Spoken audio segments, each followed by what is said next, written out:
This week's episode: money taken from women to help keep poor people poor.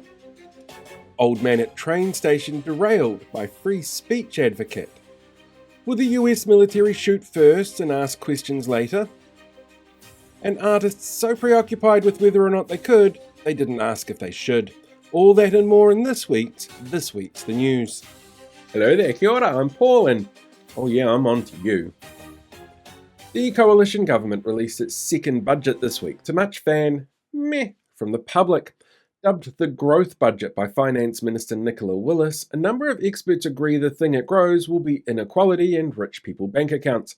To make her budget books balance, Willis, seen here in front of a sign that's actually really great advice for anyone who spends time around the ACT Party, took almost $13 billion from women in the workforce, made life harder for young people on benefits, those needing to help cover the cost to study, 61,000 families with small children under the age of 3, those saving for their retirement or first homes, those wanting to see increased voter turnout from Māori and Pacifica communities, and those wanting to see functioning public services. In response to criticisms about the budget, a range of government ministers pointed out that they needed to take the money from low-paid people, and the public should just be grateful. The finance minister, seen here finding out that over 9,000 young people would be kicked off benefits under her new budget, tried to criticise the opposition by asking where would they get the money to pay landlords for their tax cuts, the break fees on ferries, tax incentives for tobacco companies, and investment in fossil fuels that may breach our EU free trade agreement if they didn't take it from the lowest earners and women, adding, it's not like you can tax capital gains, tech companies, or get economic stimulus from ensuring a basic standard of living with a minimum universal basic income that helps ensure even the worst off have the best quality of life. Before the budget, Parliament grounds once again hosted another rallying protest against the actions of the government, in a protest on moving pay equity laws around. The hundreds of supporters chanted, laughed at, and brought attention to the speed in which the changes were pushed through, the lack of consultation with the wider public, and the use of urgency to pass the changes. When the crowd was cited, Workplace Relations Minister Brooke Van Velden, seen here showing you the bag she's going to throw your pay equity claims in before binning them, was overheard asking, "Should I say another bad word to distract the media again from all this?"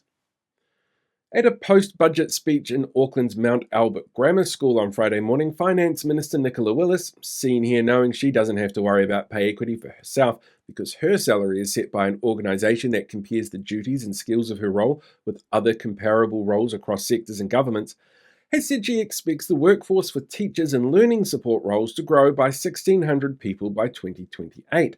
Said the minister, will have been voted out of government for 2 years by then, so the workforce may actually be paid what they're worth in 2028, which will help with that growth. Because clearly no one wants to take a job where they're underpaid on purpose to make sure landlords can have tax cuts.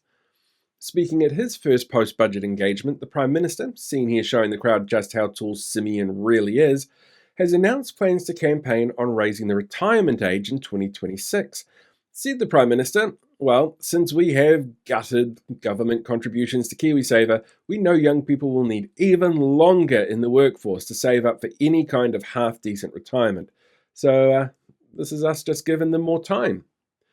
The Waitangi Tribunal this week recommended an immediate halt to David Seymour's Regulatory Standards Bill, warning that the bill attempts to diminish the Crown's obligations to the country's founding document.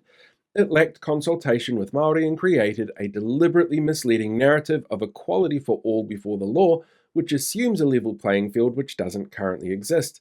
Said the minister behind the bill, David Seymour, seen here running away from journalist Mihi Ngārangi Forbes as he avoids questions on his links to right-wing anti-Indigenous people think tanks in Canada. Wait, we still have that tribunal? I thought Richard Prebble shut it down. Isn't that what we put him in there for?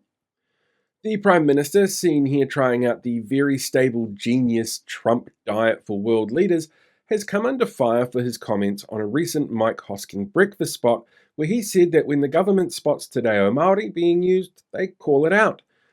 I mean, it's clearly not called out by the listeners of the station who seem to think that it's absolutely fine to vilify the use of the Indigenous language of a country, but people with a rudimentary understanding of how this is anti-Māori have definitely seen it as racist.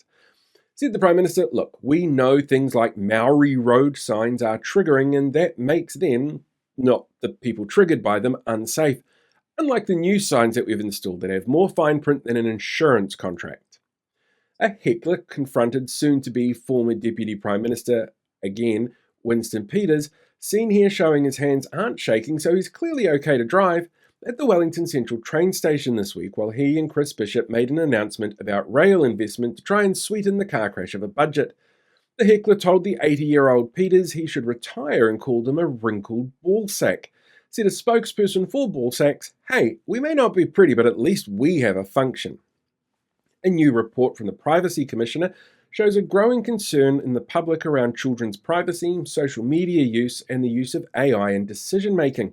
The Commission publishes an annual report on the ever-changing concerns of the public, which this year highlighted people asking what their private data was actually being used for, with 80% of respondents saying they wanted more control and choice over the collection of personal information. The Commission will be running a series of how-to workshops on the topic that people can sign up to. They just need to provide their mother's maiden name and the name of their first pet to do so. Hundreds of protesters filled the grounds of Parliament on Tuesday as debate began on the proposed suspension of Te Pāti Māori MPs for performing the haka after the vote finished on David Seymour's Treaty Principles Bill. The White Privileges Committee has recommended a record amount of time for suspension, with the ACT Party member even pushing for more information about imprisoning her political rivals, which is clearly a very healthy element to have in any democracy.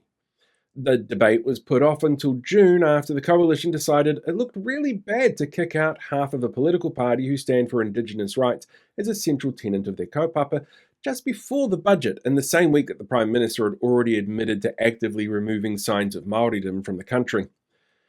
Before the shortened debate on Te Pāti Māori MPs started, Deputy Prime Minister Winston Peters, seen here showing how large a shot of whiskey should be, was kicked out of the House for what has been revealed as referencing yet another online Twitter troll account with no viable source, this time one that had been amplified by online broadcaster Sean Plunkett.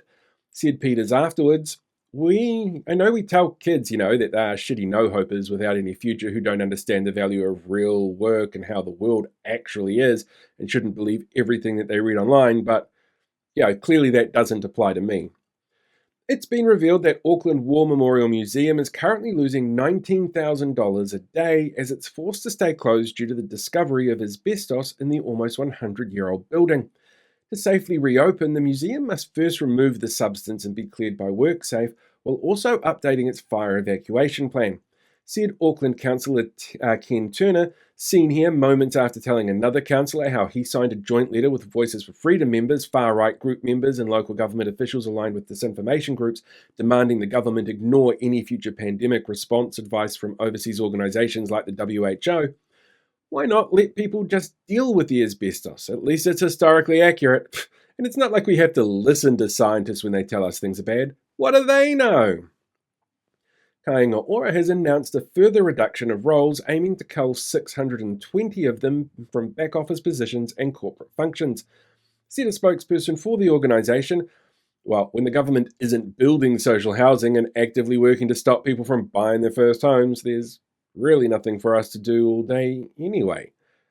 This week, Wellington played host to the USS Blue Ridge, a US warship which leads the US Navy's 7th Fleet and is also the oldest ship in the US Navy. The Blue Ridge docked in the city while US Navy senior staff met with local counterparts for bilateral talks. The Wellington Harbour Master issued a no-go zone of 200 metres around the ship for other boats in the area, saying, "They're American, do you really think they won't shoot first?" The National Emergency Management Agency, NEMA, have announced a systems test will take place this Sunday, May 25th, between 6 and 7 p.m. of its emergency mobile alert system. The regular test is part of a health check of sorts for the many communication tools civil defence often call on in times of an emergency. For those who do not want to receive the alert or who may be at risk if an alert was to go off unexpectedly, it's suggested mobile devices be put into flight mode or turned off during that hour. And for those who love the sound of alarms, it's best to find a busy mall somewhere at that time and just sit down and wait for the systems to go off.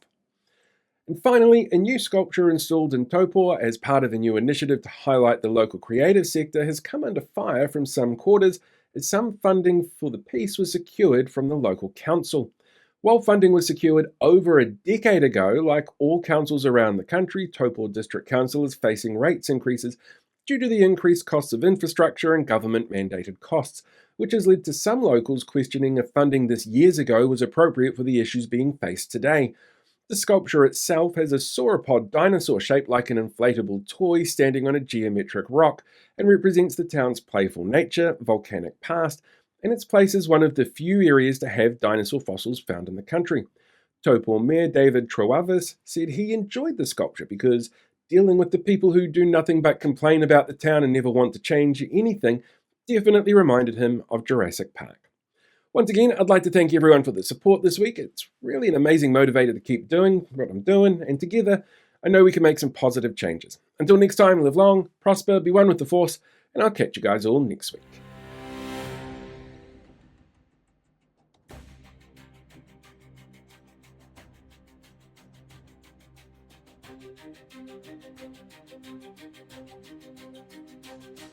Hey, thanks for checking out today's video. Make sure you like, share, subscribe so you get more updates as we go along and deal with these guys for the rest of the year.